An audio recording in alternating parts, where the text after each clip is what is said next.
Hola, buenos días, bienvenidos sean todos y todas a Ojalá, bienvenidos y buenos días otra vez, porque ya, ¿verdad? Vamos caminando un trecho de Ojalá. Aquí estamos Guillermo Ricard Calventi y hoy con invitado al doctor Rafael Sánchez Cárdenas, nuestro invitado, una persona poco común aquí en esta tertulia, y Ramón Tejeda Riz, como siempre. Bueno, tengo dos cosas importantes que decir antes de que entremos en temas gordos, pero este es un tema gordo, el del Zika. Sí, cuando la OMS, la Organización Mundial de la Salud, y la OPS están alarmados con esto, es porque tenemos que prestarle atención. Son instituciones que no se alarman por cualquier cosa, y la OMS ayer salió en todos los medios de comunicación, llamó la atención, alarmó, puso la alarma a sí mismo sobre el problema de este virus del Zika. Ya estaremos hablando con especialistas más adelante sobre esto en los días por venir. Mientras tanto, a nosotros, todos y a todas, en nuestros vecindarios, en nuestras calles, en nuestras casas, nos corresponde pues estar revisando dónde están los criaderos de mosquitos. Dónde es que están, buscar, donde quiera que usted vea una agüita aposada, pues usted voltéela y recoja la basura en que esté, si es una lata, si es una goma, si es lo que sea. Hay que cuidarse. Hay que cuidarse porque el virus, aunque no es una cosa letal, fatal, es quizás más manejable que un dengue, pero resulta que tiene complicaciones, indudablemente, que no las tienen los otros virus. Sobre todo para las mujeres embarazadas, etcétera. Así que, pues, todo el mundo a hacer su parte. Los ayuntamientos, las instituciones de salud, todas, pero los ayuntamientos que juegan un papel fundamental en la organización territorial, en la organización de la barriada, de las comunidades, el ayuntamiento que es el que está en contacto o debe estar en contacto directamente con la gente, con los clubes, con las asociaciones de amas de casa, con las juntas de vecinos, en fin, todo lo que signifique organización comunitaria tiene que ser movilizada ya, cuanto antes. No puede haber una agua aposada en ningún sitio, Tenemos que dedicarnos todos a eso. Y donde quiera que veamos la posibilidad de que se apose, pues entonces evitar que lo haga. Tomar con tiempo las decisiones que hay que tomar sobre estas cosas.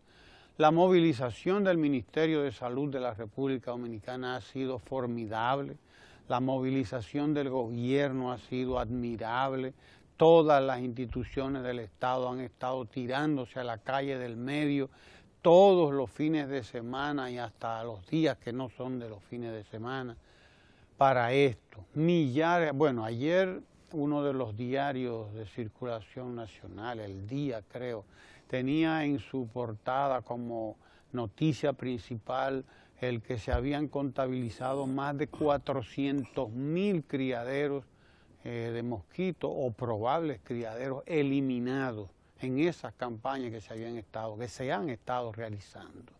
Hay campañas de fumigación en las orillas de los ríos, etcétera, y en las zonas más arrabalizadas de la capital y del interior del país, y hay que seguir con esas campañas, pero olvídese que la campaña más importante es la que hacemos cada uno de nosotros. Nadie puede más que cada uno de nosotros de manera individual.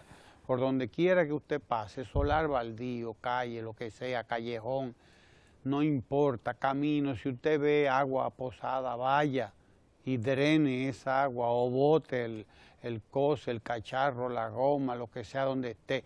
Revisemos cada 2 o 3 días los envases en donde tenemos flores, en donde tenemos plantas sembradas. No tenemos que deshacernos de las plantas, claro que no. Lo que tenemos que hacer es cambiarles el agua para evitar que el mosquito se reproduzca allí. Donde, como dice el anuncio, por cierto, hay un anuncio que dice, donde no hay gusarapo, no hay mosquito. Claro, porque es que el gusarapo es la larva, ese gusanito que usted ve en el agua moviéndose tan ágilmente, ese gusanito, pues ese gusanito que usted le llama, y yo le llamo gusarapo, y le llamamos todos gusarapo aquí a esa larva, esa es la larva del mosquito. De ahí va a salir el mosquito en 3, 4 días. Pues entonces lo que tenemos que estar cambiándole el agua a los floreros. Así que alarmados todos por la OMS contra el virus del Zika, pues hagamos lo que tenemos que hacer. Después le dedicamos tiempo a los problemas que tienen cierta gente, porque por ejemplo la oposición de la República Dominicana, la oposición al presidente Danilo Medina, ahora mismo tiene un problema y no es el Zika, es otro problema más serio, es el problema de que no tiene a qué oponerse. Y eso es difícil. Usted ser oposición y no tener a qué oponerse es un lío que yo no se lo deseo a nadie. Porque dígame usted, ¿quién se opone a la tanda extendida? El que le diga a este pueblo dominicano que él se opone a la tanda extendida está en problema. ¿Quién se opone a la democratización del crédito? Dígame, ¿quién se opone? Pues el que se oponga está preso. ¿Quién se opone a que se fomente la vivienda como se está haciendo? Ciudad Juan Bosch, por ejemplo, que nada más va a tener una oferta de 25.000 viviendas solamente aquí en Santo Domingo Este, imagínense, imagínense. En un año se habrá construido en la República Dominicana lo que tardó casi toda la era republicana en construir vivienda en este país. En cuanto a oferta, quiero decir. En cuanto a oferta, nunca antes en la historia de la República Dominicana se había juntado una oferta que va a superar dentro de poco las 60.000 viviendas. Y eso tiene un impacto brutal, sencillamente en el mercado, y en cualquier mercado, en el de la vivienda también. ¿Por qué? Bueno, porque tiene que abaratar los costos, tiene que bajar los costos obligatoriamente. Cuando aumenta la oferta, pues entonces, lógicamente, pues hay un impacto en los precios. Ese es un problema, el de usted oponerse, pero entonces no tener a qué oponerse. Es un lío grande que yo no sé cómo se maneja, pero aquí hay gente que cree que lo va a manejar haciendo encuestas, y así es un lío. Buenos días, Guillermo. Miren, yo quiero insistir ahora en compañía ya de Rafael en lo que son las políticas de Estado dirigidas real y efectivamente a la población joven dominicana, que ya bien sabemos es mayoritaria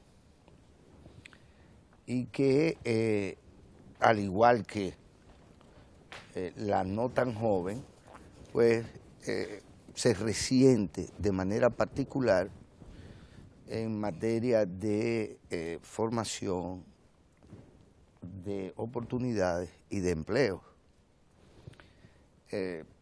La no tan joven, porque llegado a una edad existe el estigma laboral de que el mayor adulto pues ya va en vía de retiro. Eso ha sido así hasta y lo será quizás hasta poco tiempo, pero ha sido así. Y los más jóvenes porque tardan mucho por las pocas oportunidades y las grandes desigualdades para tener su primer empleo. Y parte de lo que se anuncia en Santiago a partir de la Comisión Coordinadora de Proyectos e Iniciativas Presidenciales para Santiago y la región norte, es precisamente un plan dirigido a la formación y al empleo, que atraviesa por el hecho de que se otorguen una cantidad considerable de becas y se ejecute un plan de inglés por inmersión, que también va a beneficiar. Cuando hablamos de 1.000, 2.000 jóvenes, estamos hablando en Santiago o en la región norte. Hablamos de la Nestlé, ¿verdad? No de toda la población del país, sino del impacto. No es lo mismo proyectar una ciudad Juan Bosch con 25.000 viviendas, es decir, para algunas 80.000 personas, que meter 10.000 viviendas en Santiago, por ejemplo. El impacto que tienen esas 10.000 en Santiago es muchísimo mayor que el impacto que tienen 25.000 en la ciudad de Juan Bosch, aquí en el Santo Domingo Este, para que vayamos entendiendo la magnitud de esa oferta. Ahora, como yo decía en el comentario, eso es una oferta para jóvenes y para madres solteras. Es una oferta para jóvenes porque ¿quién me va a apretar a mí a 20 años? Nada ya. A ustedes quizás que son más jóvenes, ¿verdad? Naturalmente. No creo. Posiblemente.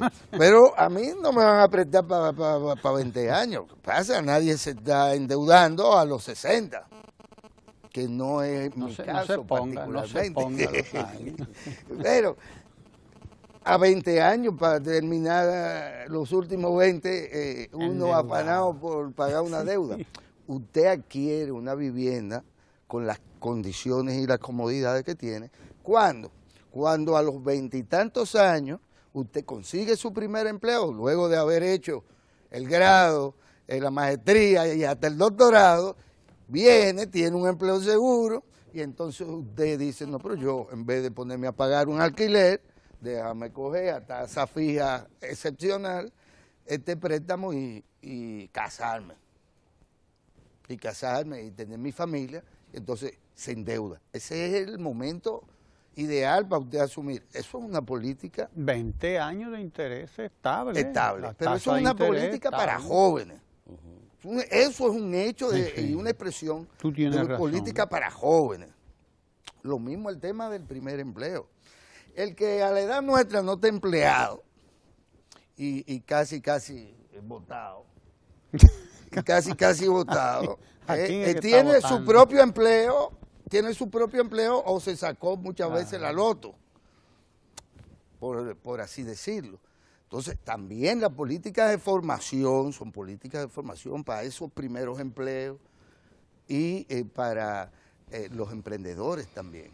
Porque a todo esto la formación no está dada para que usted se convierta en un empleado, sino para que usted asuma lo que puede ser la futura empresa o la futura microempresa en la que ya los tiempos demandan precisamente su propio emprendimiento. Entonces, doctor, a mí me gustaría ver cuál es el enfoque que no solo desde el ministerio, sino desde la presidencia, se está dando cuando se asumen estos proyectos ya regionalizados, es decir, esto se va a hacer en Santiago y en las provincias las demás provincias del Cibao Central, digamos. ¿Cuál es la perspectiva? ¿Cómo se asume esto como una política concreta hacia la juventud? Bueno,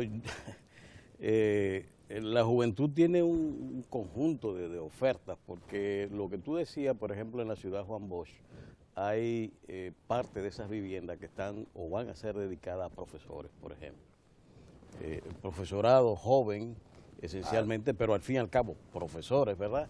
Y al fin y al cabo, jóvenes. Bueno, la mayoría de ellos. Claro. Pero van a tener acceso a la vivienda, que es un ente fundamental en el desarrollo social. Y en la calidad de vida. Y la calidad de vida. Bueno, entonces aquí tenemos un factor, como tú decías, que también se llevará a Santiago, y lo que he visto es que en cada una de los renglones de la política social hay el tema de la juventud incluido. En la vivienda, y ya en términos de la educación, pues vamos en un proceso cada vez a más, como decía el presidente, es decir, de inclusión. El hecho de tener, por ejemplo, la tanda extendida es un factor que entre otras cosas, busca que las madres y los padres tengan la libertad para trabajar. Ambos, porque los hijos están en la escuela y están recibiendo el desayuno, están recibiendo el almuerzo y una merienda, y salen 4 a 5 de la tarde de la escuela. Por tanto, hay una libertad para que los padres de estos, que son jóvenes, por eso tienen niños y cosas por el estilo en las escuelas, pues dediquen a aumentar sus ingresos, que ya de por sí están recibiendo una especie, la exoneración, vamos a decirle así, del gasto que implica la alimentación de estos niños, del gasto que implica comprar los libros, del gasto de comprar zapatos, mochilas, uniformes, que el Estado le está otorgando. Entonces eso es ingreso real. El salario de esa familia se multiplica por lo menos por 2, al menos. Y además con un componente importante, que no implica inflación para nunca jamás.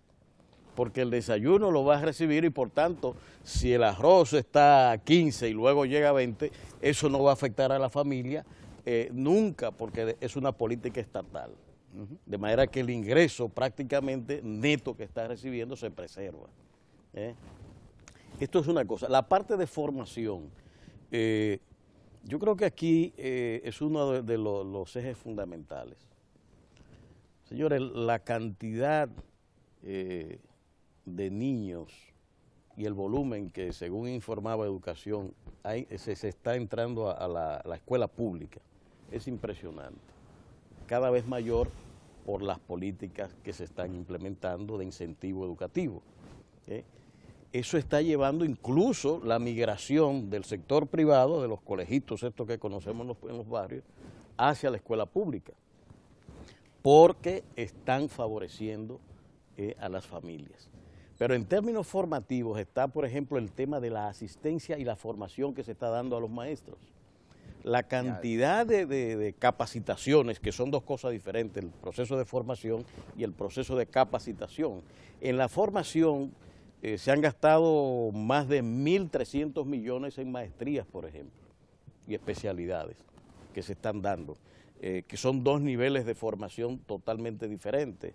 La especialidad habitualmente va orientada hacia el logro de capacidades prácticas de ejecución en el trabajo. La maestría todavía es un complemento adicional que da una visión más global, incluso teórica del sector donde se está trabajando. Y luego la cantidad de profesores que tienen la facilidad para hacer el doctorado es cada vez mayor, financiada por el Estado. Entonces, es una actividad creciente que va a cambiar radicalmente, junto con el tema de la reforma curricular que se está haciendo, la educación nacional. Y el impacto mayor de la educación está en los jóvenes, precisamente. Agregue el dato recién dado al país por el propio presidente de la República, en el sentido de que parte del programa de gobierno de su próximo mandato lo es el de la entrega a la República Digital. La República Digital, el proyecto República Digital, que implicará dotar a cada maestro, estamos hablando de 70, 80 mil maestros, sí, de un computador personal. Cada estudiante. Y a cada estudiante. Si esto tú lo individualizas, y aquí voy porque entiendo el concepto de República Digital, tú no puedes individualizar la digitalización cuando tú no has digitalizado el centro escolar, el aula, porque no tendría sentido 20, 30, 40 muchachos ellos dotados y el aula como tal, para el maestro, sin una pantalla inteligente, sin llamado, ¿verdad? Televisor inteligente, no tendría sentido. Entonces, de lo que estamos hablando en términos reales es de que la educación dominicana, el aparato educativo dominicano va a ser digitalizado. Las aulas de los centros escolares lo serán como serán los maestros y como serán los alumnos Y individualmente. fíjate que en el discurso del presidente hay 3 ejes que él definió de la acción de gobierno del próximo cosa. El primero, la acción económica con la acción social. Es decir, esa combinación de sostener el crecimiento actual que se está teniendo, pero profundizando las políticas sociales. El segundo eje que el presidente planteó en su discurso es el de la innovación con educación, información y capacitación, que tiene que ver con esto que estamos diciendo. Es una profundización del proceso de la política social educativa que ha implicado todo este cambio del 4%. Y el tercer eje que señala el presidente, que es muy importante, sobre todo a partir de todas las medidas de precaución frente al tema ético en el ejercicio público, es precisamente el de la reforma ético-moral que plantea el presidente como tercer eje, que es un factor clave para el desarrollo y profundización de la confianza que ya la población le ha dado al gobierno y al presidente. Pero se la da porque las primeras acciones de gobierno que se tomaron, ustedes recordarán, iban en esa dirección, porque había una queja generalizada, hay todo un embrollo en ese sentido, que controlar la ley 340 sobre gasto y todo esto ha profundizado. Y como tú dices, si nuestros jóvenes hoy, y ayer ponía un ejemplo en este sentido, para conseguir un empleo en la burocracia estatal o privada, una secretaria antes, ¿qué tenía que tener? Tenía que saber manejar una Olivetti, una maquinilla.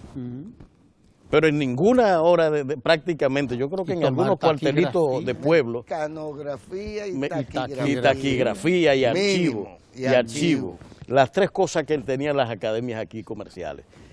Ya eso no, porque la computadora tiene el archivo, tiene la maquinilla y además simplemente tienen que aprender todo eso. Es decir, la República Digital va a poner en condición a toda esta juventud, a la sociedad de hoy, porque para aprovechar las oportunidades que este crecimiento está dando, no puede manejar una maquinilla Olivetti, tiene que manejar el software de hoy, por lo menos los rudimentos, una computadora, unas habilidades mínimas para poder ser secretaria, porque si no, no lo puede ser. Entonces, ya no basta con la buena presencia. Absolutamente, o sea, tiene que tener estas capacidades.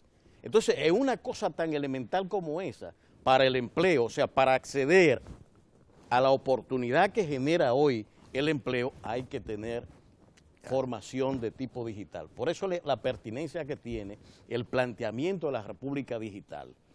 Dotar de los hardware, las computadoras, a estudiantes y profesores, y todo el proceso de formación, como tú decías, que hay que imprimirle a los jóvenes para que aprovechen. Por suerte son nativos digitales todos. Sí, sí.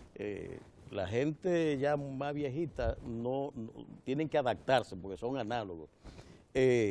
Pero la República Digital probablemente no sea, se lo diga así en la si cara. le agregamos el hecho de la inclusión digital para resolver un problema de desigualdad con la región que tenemos. República Dominicana se ha quedado en términos de la inclusión digital por la baja incidencia en el uso de Internet y de banda ancha, a pesar del avance que vemos, por ejemplo, en telefonía móvil. Muy a pesar de eso, apenas 32% de la población tiene el acceso a banda ancha. Entonces hay que hacer una reforma que venga a facilitar la plataforma para acceder a Internet, donde están los conocimientos, la información. Es prácticamente usted decir, en vez de salir para una biblioteca pública, con la computadora, si usted la sabe manejar, puede acceder a las bibliotecas del mundo más dotadas de información y entonces ayudar al proceso formativo. De manera que esto es un campo que y a la ensancha. Pedro Enrique Ureña también. A todas. Sí, pero particularmente a esa, a la Pedro Enrique Ureña. Sí. A la dominicana, a la Biblioteca Nacional Pedro Enrique Ureña. Sí, sí. Que sí. tiene todo un portal, ¿verdad?, al servicio de investigadores, de usuarios. Todo esto nos lleva, Oye, al Archivo General de la Nación también. nos lleva a un punto. mucha gente ya está preguntándose, bueno, sí, está bien, ¿y después de las escuelas qué? Después de la construcción de los planteles escolares, ¿qué? Porque hay mucha discusión y mucha crítica de que, sí, se creen, porque esta es la crítica, ¿no? Se creen que lo que hay es que construir escuelas, porque ahí es que está el dinero, además de la construcción. O sea, no se fijan siquiera que cada escuela de esta ha sido otorgada a un ingeniero de ahí, de la localidad, de la comunidad, que se la... En una loto. En una lotería. La consiguió. Pública, además. Pública, con el CODIA y con todas estas instituciones ahí al frente. O sea, ni siquiera en eso paran mientes. Aquí hay gente que cuando dice a desbarrar, porque lo que vive es para eso, para desbarrar. Entonces, vive dedicada a eso. Entonces, sí, pero bueno, esa revolución educativa, eso es construir escuelas. Primero, echan a un lado aquello que por primera vez está ocurriendo en la República Dominicana. Por las 3 tandas que tenían la infraestructura. Que como decía Rodríguez Marchena aquí, antes eran 5 o 6 los que construían todas las, no las escuelas nada más. Sí, todas las obras públicas, todas. Que había un señor que manejaba las carreteras sin él ser ingeniero. Pero era el que tenía la contrata. ¿Me entiendes? En los gobiernos anteriores eso era común. Pero entonces resulta que está la crítica, la sorna, y mira ahí donde está. Ya le dijeron a usted qué es lo que viene ahora. Terminamos de construir escuelas. Ahorita está la infraestructura lista. Pasamos de 3 tandas a una, Ramón. A una sola tanda. Con lo que eso implica de transformación de todo el sistema educativo, que era lo que... De 2 horas y media a 8. A 8 y de un maestro en 3 tandas, en recintos distintos, huyendo para aquí y para allá, a un maestro de una sola tanda, que además come también, ¿no? Desayuna y hasta merienda supe que le dan. Tiene su ahorrito también, ¿verdad? Porque él come ahí, el maestro. Claro. Él come ahí, él no sabe. Oye, el portero. Es un ingreso también. Pero claro, le aumentó el En la vieja sueldo. escuela, ¿qué Ya tenía le que aumentó hacer? el sueldo. El maestro tenía que llevar, o llevaba su cantina, o tenía que ir en los alrededores a comer. El maestro y el portero, y la consejería, sí. y el mensajero, y la secretaria. Ustedes me van a decir a mí que no comen. Ahí. Todos ahí. Vaya sumando porque es el entorno escolar y es la escuela misma. Estamos hablando de distribución de la riqueza. Así es. No de construcción. No de construcción. Pero de repente lo interesante, lo impactante del asunto, del tema, es que a usted ya le acaban de decir qué es lo que viene ahora. Sí, cuando se inaugure este concepto de república digital, que de repente nos lo tiran ahí sobre la mesa, mire, ¡pam! Usted que está hablando, ahí viene la construcción de esa república digital. Porque como usted decía, el que no se meta ahí... Esa sí es de jóvenes. Ese que es de jóvenes, claro. Lo demás son imitaciones. No, nosotros hace rato que estamos en lo digital, usted lo sabe, ¿no? Ustedes ya se alfabetizaron. Ya estamos alfabetizados. Sí. Ustedes tuitean y facebookean. Bueno, y hantagrean. Pero deja hacer unas precisiones precisamente en lo que tú decías de el efecto redistributivo que tiene de la riqueza estas políticas educativas, porque no es solamente que forma al estudiante, sino que le permite la inserción laboral posteriormente. Y hay que agregar... Pero ahora resulta que los más grandes millonarios de la humanidad son esos muchachitos, los Zuckerberg. Los que están vinculados. Óyeme, entre los 10 más millonarios, hay 5. Creo que está Bill Gates. Pero Zuckerberg hace el Zuckerberg, ¿cómo es que se llama? Zuckerberg, que hizo el Facebook, fue Zuckerberg, no sé. El que él sí hizo el Twitter. Es increíble, yo estaba oyendo el listado y digo, oye, estos son muchachos. Totalmente. Multimillonarios, pero no multimillonarios y que de no. Estamos hablando de sumas de miles de millones de dólares. Están entre los más ricos de la bolita del mundo. Estos 4 o 5 Por eso es que fíjate que, para que tú veas lo que lo que en la propuesta presidencial se habla bien claro de la innovación 50 mil millones en tiene información uno y de capacitación, que es lo que responde a la Zuckerberg nueva nada más, economía. que no tiene porque eso 40 lo que años. refleja es la nueva Está economía. deslumbrado con los millones de Con los Zuckerberg. millones de Zuckerberg. No, pero es una cosa impresionante. Pero precisamente... Porque antes hablábamos de los Rockefeller y los no sé qué y los no sé cuánto. Y usted tiene ahora Es que unos muchachitos... estos son de la era postindustrial. ¿Verdad? Entonces se basa esencialmente en conocimiento y tecnología. Sí. Entonces eso es lo que está generando la creación de nuevas riquezas que vienen de allí. Por eso el apostar a la República Digital para preparar el país a que se inserte en este sentido y facilitar que la creatividad de la juventud dominicana tan inteligente y tan lanzada pueda apuntalar la República del futuro. Sociedad del conocimiento. Efectivamente. Por eso es tan El importante. gran capital es el conocimiento. Mire, por eso es tan Así importante el tema de la alfabetización y el éxito alcanzado por la movilización social convocada por Danilo Medina para erradicar el analfabetismo en el país. ¿Por qué?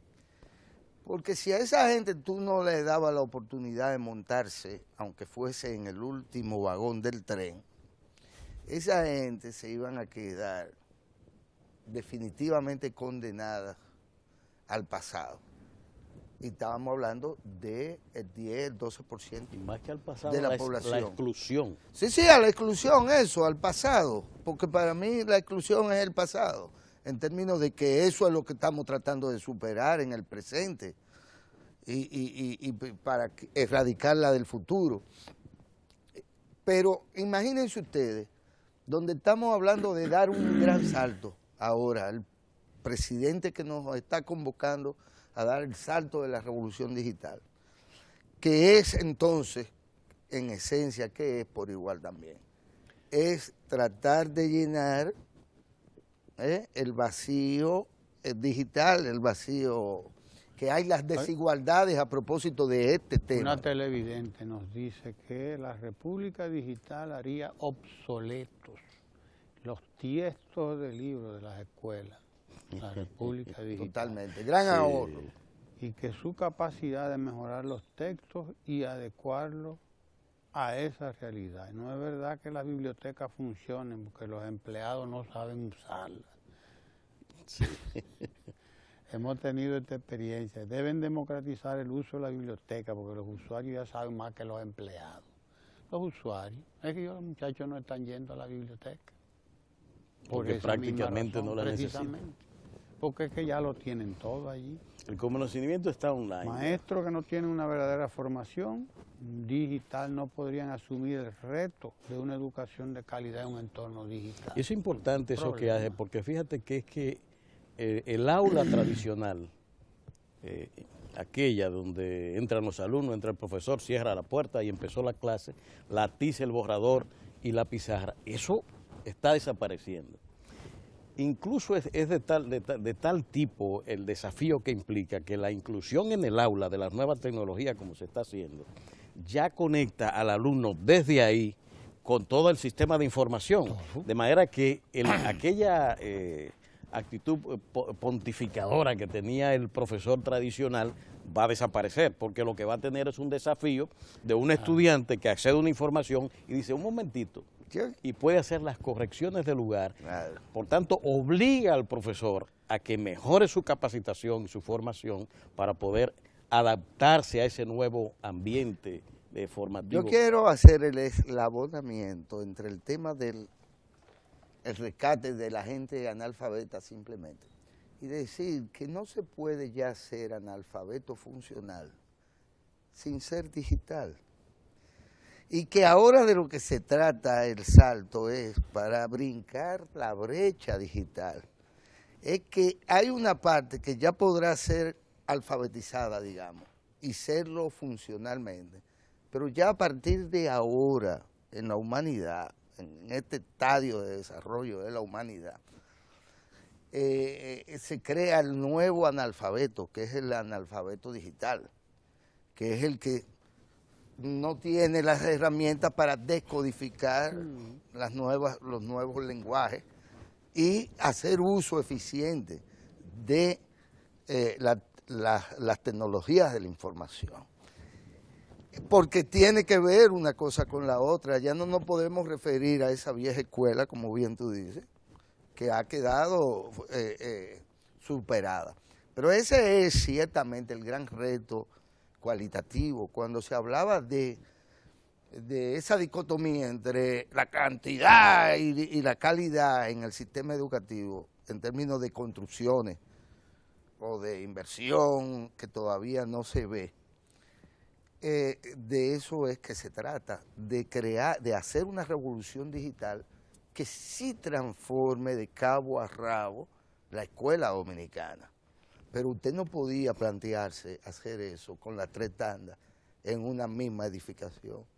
Lo que pasa es que en realidad la crítica de ese tipo es básicamente una necedad.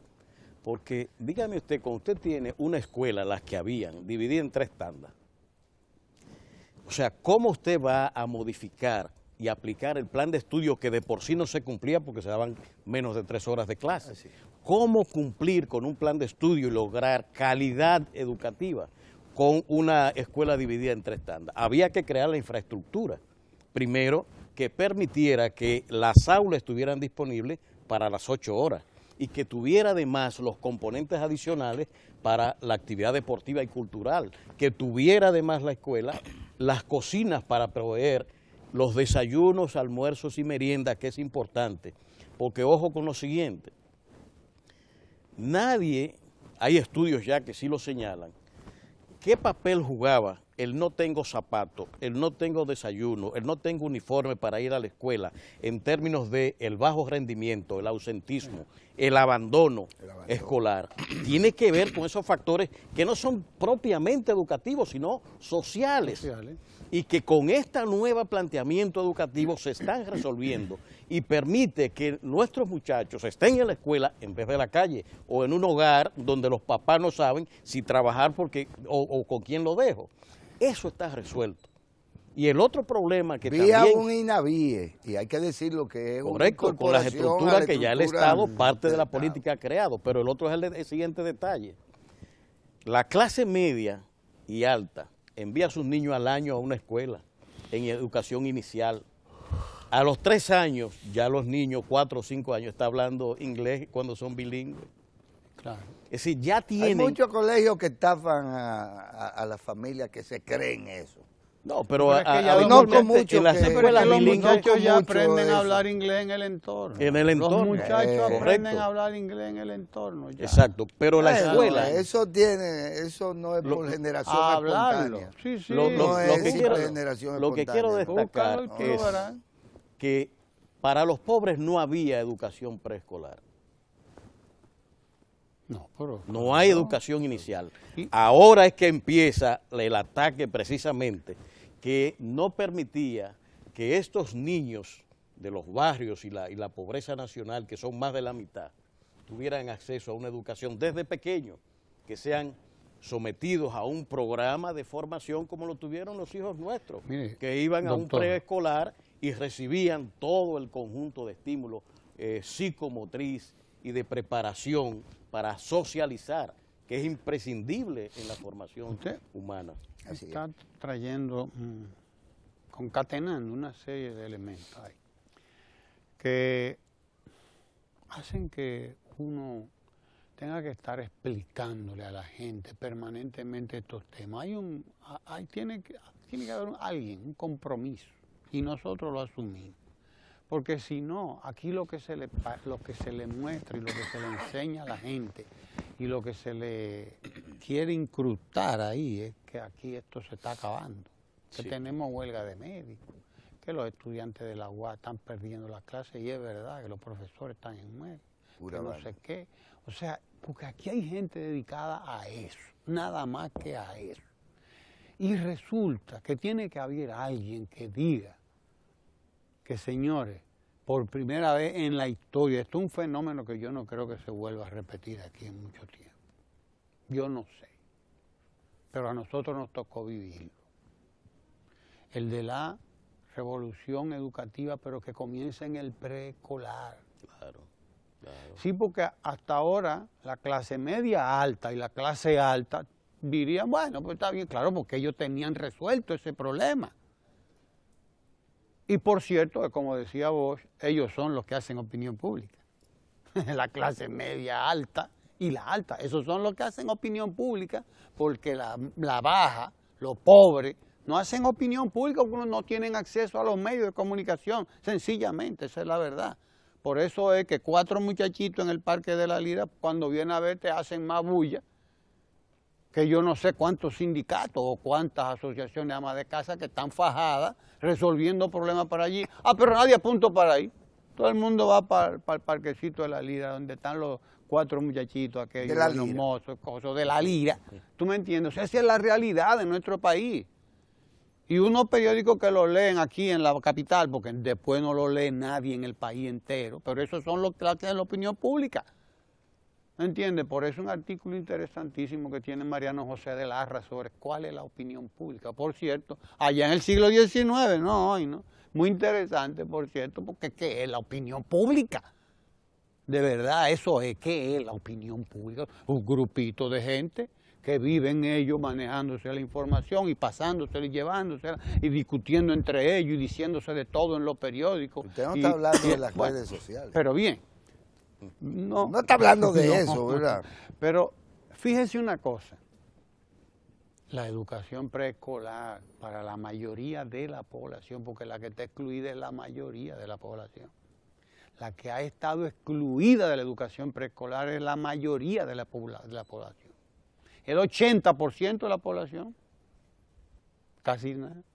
Casi nada. Casi nada, el 80% de la población. Y entonces viven preguntándose aquí que de dónde sale toda la violencia social que tenemos y todo. El rebaño es grande. Y todo lo que tenemos. No lo diga duro. ¿Me entiendes? Vivimos preguntándonos y viven unos cuantos de eso. Porque aquí hay medios que viven de eso. Que se estuvo incubando ahí por décadas y décadas y décadas y décadas, construyendo esa sociedad desigual, construyendo esa sociedad violenta, construyendo esa sociedad de excluidos, esa sociedad de marginados. Entonces resulta que ahora nosotros estamos precisamente en el umbral de una revolución, llámela como usted quiera, pero es el acceso de la grande mayoría a esos centros de atención a la primera infancia, que no la tenían, de manera masiva, porque ya van alrededor de 60 de esos centros, construidos y entregados. Así es. ¿Entiende? Entonces, pero usted está hablando ahora, eso usted lo enlaza con la tanda extendida, que el muchacho sale de aquí, del INAIPI, del CAIPI, Centro de Atención a la Primera Infancia, y se mete en 8 horas de clase. Y si tiene alguna condición especial, va a los CAI. A los CAI, si tiene una que no existían tampoco. Que no existían tampoco, ¿verdad? Entonces usted está construyendo, mire qué tipo de sociedad usted está construyendo. Y de repente, cuando usted diga, ya ahora tenemos los planteles escolares que necesitábamos para la tanda extendida, porque en los 28.000 aulas que teníamos no se podía construir la tanda extendida, eso era imposible. Había que construir 28.000 más, porque usted tiene que hacer otra escuela. Totalmente, porque usted no va a tener 3 tandas, ahora usted tiene que buscar la manera de juntar esas 3 escuelas que había aquí en la mañana, en la tarde y en la noche, en una sola escuela, y solamente si duplica la cantidad de aulas era posible, y el presidente asumió y dijo, vamos a duplicar la cantidad de aulas, a eso va a servir el 4% del Producto Interno Bruto, y a este año se terminará de construir eso, y ahora usted viene con la tercera ola, porque es la tercera ola. La República Digital no es más que la tercera ola, precisamente, que va desde luego acompañada de todos los otros programas que se han estado Que es poniendo. una verdadera en marcha. política de juventud. Una verdadera política de Esencialmente. juventud. Esencialmente una Claro. política de juventud. ¿Y Que qué? realmente la república digital es la república de los jóvenes. Claro, por O favor. sea, no es Claro. una consigna. Esto es justamente lo que estamos diciendo. Es decir, la infraestructura está hecha, está ahí. Por eso el presidente decía, no es promesa, son hechos. Es un programa de gobierno que se ha ejecutado en función de lo prometido. Y ahora viene la renovación de la promesa, como él decía en el Solo el discurso. que ha hecho puede Señores. ofrecer más. Exacto, es una renovación de la promesa que está haciendo el presidente, que va a fortalecer la confianza, ese aprecio que hay por el presidente, a pesar de esas líneas de comunicación que destacan más la indigestión de 2 niños en un desayuno y el millón que está recibiendo, Exacto. que pasó todo bien, entonces se destacan las dos indigestiones, cosas que Ahora pasan es que en cualquier miren, es hogar. que hay gente y sectores que nunca han podido ver el futuro. Nunca han podido ver el futuro, aunque estuviera al doblar de la esquina. Esa Nunca es- lo pudieron ver. Hubo gente que Esa es una cuando, discapacidad. que cuando Leonel Fernández, y hay que decir, es una discapacidad Sí, pero visual lo o es, algo, claro. que cuando Leonel Cognitiva. Fernández habló de la computadora de los centros en las escuelas, se pusieron a decir estaban riendo. que se burlaban de aquello, como se burlan de que el presidente brinque el charquito. Les molesta de algún asunto, pero era porque ellos no podían ver que brincando charquito es que se llena la gallina el buche, y que no podían ver que lo que está viendo el presidente Danilo Medina, que puede visualizar y decir por etapa, es decir, ahora, luego de esto, lo que va es esto, y ahora tú ves a gente hablando de política de juventud, ofreciendo cosas que existen, Sí. Sí, yo creando fondos que ya existen. precisamente es lo que quiero destacar, de eso que tú dices. Aquí está ofreciendo precisamente un fondo para atención de enfermedades catastróficas, pero hay 500 millones ya creados que se está usando. Ya va más todavía, pero va por más. favor, No se duplicó. claro. Bueno, No, ya lo que tenemos es, cada persona tiene acceso a 1 millón, pero a 1 millón por enfermedad, catastrófica, porque Así es. resulta que cuando se puso en práctica, lo explicó aquí, por cierto, el doctor Pedro Luis Castellano, cuando se puso en práctica, él lo explicó muy bien, con los 500 millones, te encontrabas con que una persona que tiene un fallo de renal y hay que estar dializándolo, es un fallo catastrófico, Claro. entiende, una enfermedad catastrófica, pero que resulta que se le presentaba un problema del corazón. Exacto. Entonces ya no es una sola la que tiene, sino 2. Sí. Entonces el programa lo que maneja ahora es que es 1 millón por cada enfermedad catastrófica Que se le que diagnostique. se le diagnostique. Sí, porque entonces de repente te quedabas sin fondo, porque un cáncer te lleva que 1 se le millón de trate. pesos en lo que canta un gallo. Un cáncer se lleva 1 millón de pesos en lo que canta un gallo. Entonces, Déjame recalcar lo que estoy leyendo en la prensa, que se va a crear una tarjeta de ayuda gobierno joven, que se va a llamar. pero ya eso existe. Eso se está dando, la ayuda, la tarjeta, se está dando a los estudiantes ya, eso no es una cosa nueva. Pero es El fondo Es que no catastrófico- viven en este país, es que están No, fuera. es que de están aquí. reconociendo aquí. Bueno, es un esta propuesta lo que reconocimiento. está indicando es que no tienen nada que decir que no esté haciéndose ya. Hasta guagua para los estudiantes, pero eso es lo que estamos mirando que el presidente es está lo Yo que creo dando. que hasta Hipólito hizo Exacto. eso mucho. Sí. Y primera vivienda. Mire. Nadie está construyendo más vivienda que como se está haciendo actualmente Mire. para la gente. Mire, señores, es que es duro Sí, oponerse. No, es hacer que oposición sin tener a otear qué a oponerse. en lontananza, otear a lontananza. No, hay que tener buena vista para eso. Tú sobre todo, Guillermo, te estabas riendo en días pasados cuando yo decía, cuando glosábamos ese conjunto de políticas públicas y redistributivas del país, que Danilo Medina era un verdadero árbol frondoso y lleno de frutas. Sí, sí. Y parece que aquí lo que estoy mirando, que él también está comiendo del árbol, porque no tiene nada, y eso es lo que explica lo que yo decía. Este es un candidato bonsái, señores, dejémonos de pendejadas. No, lo que yo Se le ha dije al quedado principio. bonsái. Mire, No, pero es Pero es penoso. por Es eso. penoso No. que ese sea el rol, que se atribuya un sector que por igual tiene que ser parte de este pastel, que es lo que nosotros siempre hemos dicho. Es decir, en una sociedad democrática, usted no Hay que puede incluirlo. tratar de imponer su perspectiva excluyéndose. claro. Usted tiene que meterse, si se quiere, como uno se metía en los cumpleaños que no lo invitaban a uno. ¿De qué era? De paracaídas, si fuese necesario, pero usted quería estar en los 15 años ese, Claro. ¿verdad? No lo invitaron, pero usted quería estar en ese 15 años. Usted tiene que colarse.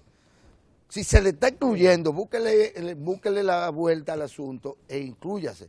Usted no se puede marginar de un proceso. Óyeme, que es una ola que no va a depender de ninguna fuerza, porque estas son conquistas del pueblo, como decía Marchena. Estas son conquistas del pueblo. Estas son cosas que si usted va y le dice a los jóvenes dominicanos que de alguna manera usted le va a escamotear estas políticas que le están beneficiando, usted tiene un problema. Hipólito Tiene un problema. Hipólito sí sabe lo de este árbol que yo estoy diciendo. Bueno. Él fue a ver los manguitos. Claro, Bueno, pero Él fue a ver los manguitos ahí. Bueno, se la nos vaquita. agotó el tiempo. Empezamos con el Zika y terminemos con el Zika. Haga todo lo que sea para que no haya mosquitos a su alrededor, para que no haya aguas estancadas, no solo por el Zika, sino también por el dengue y por la chikungunya y todo lo que anda junto. y por porque el es que es Guillain-Barré. y por el Guillain-Barré, sí, porque ahora Guillain-Barré. resulta que el Zika probablemente está asociado A ese o provoca el síndrome de Guillain-Barré, que es una cosa realmente lamentable. Que con secuelas Pero- neurológicas. Pero cuando la Organización Mundial de la Salud llama, hace a su alerta sanitaria sobre el tema, es porque la cosa no es chiquita. Así que a controlar todo el mundo, el Aedes aegypti, no aegyptus, como dice un señor por ahí, es aegypti, o sea, de Egipto, porque de ahí fue que vino emigrando, parece, el mosquito ese. Vuela mucho, Vamos a invitar a un señor que sabe Miren los mucho de barquitos. estas cosas.